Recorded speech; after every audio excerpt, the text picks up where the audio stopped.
Hey everyone, welcome to, I guess this new video segment. We don't even have a name for it quite yet. My name is Doug Stone, the host. I'm here at Corvus Coffee Roasters in Denver, Colorado. And actually I've just brewed up some coffee for us here, and I'm actually going to taste it on camera, and so you guys will get kind of clued in as to what we're thinking about when we taste the coffee and what coffee even tastes like if you've never had it before. So we'll just jump right into it. This coffee that I just brewed actually is one that we bought at auction at SCA Expo this year in Atlanta, and that was actually one of the first times that I know of, right, William, that we actually bought coffee that way. Of course. Yeah, of course.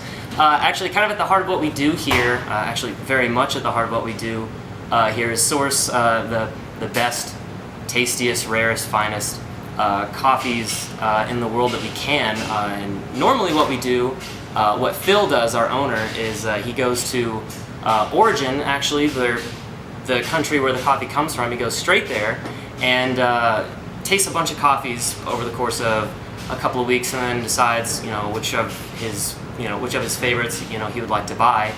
And then many weeks later, we get them here and actually roast everything on that Gießen roaster that I think is out of the shot in about 20-pound batches. All the coffee that we sell and that you guys taste here in the shop is roasted that way. But yeah, this one's a little special. It was an auction lot, so at SCA this year there's a Best of Indonesia auction, and we bought, I think, the number 15, 7, 4, and actually the number 1 auction lot at that auction again, which was really cool. So everyone cupped them or tasted them first, and then there was a big auction. And this one is what we're calling the Wildan Estate from West Java. This was actually that auction lot number 15. And as far as I know, this is actually the last bag we had. A lot of these went out to our membership coffee bag subscribers. The lots were very, very small. Some of them just like the size of one of these what we call juke bags behind me. Yeah, not very much. This is, I think, to my knowledge, could be the last bag in existence, unless any of you guys out there still have some. Yeah, I know. Unless any of you guys have some that you haven't, brewed completely through yet. But anyway, so it's about cool enough for me to taste now. So I'm just gonna go right on in. The dry ground smell of this coffee is so unique. We taste and blindly cup our coffees every day here. There's a big production cupping every Friday where we taste at least one of everything that we've roasted that week, and I can always easily find this one when it was on the table, because it had this almost like grape lifesaver candy kind of smell to it. And it doesn't always taste the way that it smells, but it tastes amazing. It was one of my favorites, so I figured let's brew this one for the pilot episode of, again, whatever we end up calling this. Oh man, yeah. So this definitely tastes different than what I would say most of our coffees taste like. So we get different African coffees in that are either natural or wash processed, and we'll talk more about that some other time, but like really fruity and floral. Then there's kind of your Latin American coffees, which can taste, depending on where you get them from, or again what type of processing, a little more chocolatey, caramely, or spice maybe.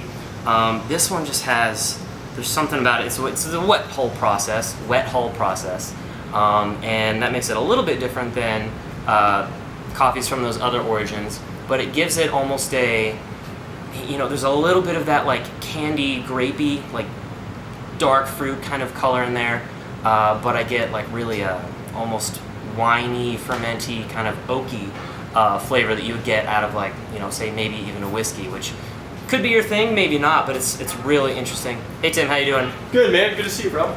So it's been a long day here. We're just closing up here now too.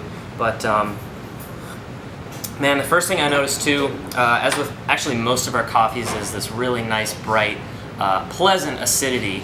I kind of steer away from saying acidity to customers just because it kind of conjures up a bunch of different ideas of what acidity is. But it basically is just the thing that makes the coffee taste really bright. Sometimes we'll call it structure around here too. Oh, this coffee has really good structure as it cools. But Really, it's the acids that are, you know, making it really brighten up. William's just giving me a time note there.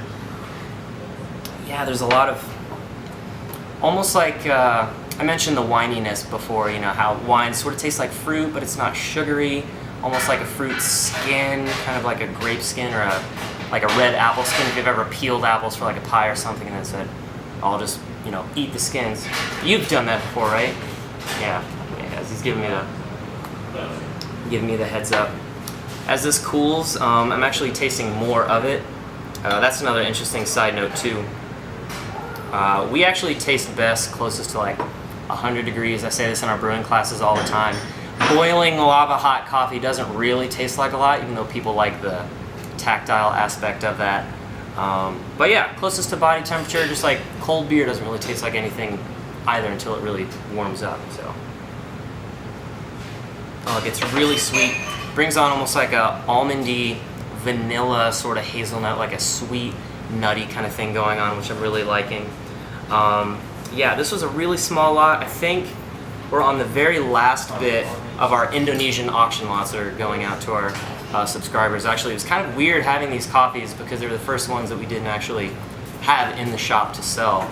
Well, sometimes we had some bags on the retail wall to sell, but kind of just, you know, not very much. I don't think we really ever had them on pour over brew, which we do every day a lot. So, yeah. Mouthfeel of this is really rich. Oh wow, there's really like kind of really awesome juiciness to it. It's kind of weird talking about a fruitiness in coffee because coffee we usually drink hot, and usually when you're eating fruit, it's cold. So you know, when we say there's this really nice tart cherry note in there, you're thinking like kind of a fresh cherry, but what that would taste like when it's hot. So this really, as I said before, really keeps its structure as it cools down. But unfortunately, this isn't super useful to you guys since you can't come in and buy a bag of it. But we actually will be doing, I think probably the next one of our new Colombian coffees that we have in. Now you might be like, oh, you know, I've had Colombian coffee before, I know what it tastes like. These 5 Colombian coffees that we, you know, got this year are so amazing. The one I think we're going to taste next is called San Pedro, and it's from this really awesome farm that's like nosebleed high up in the mountains. So more on that later. If you like Kenyan coffees, you'll really like that one too. But yeah, so this was kind of the first one. We're going to try and probably keep these short format unless we have some interesting interview type situation going on. Phil will definitely make an appearance sometime soon, as well as probably Tim or William behind the camera over there. Say hey again, William, once more. Heyo. Yeah, he's working the camera there.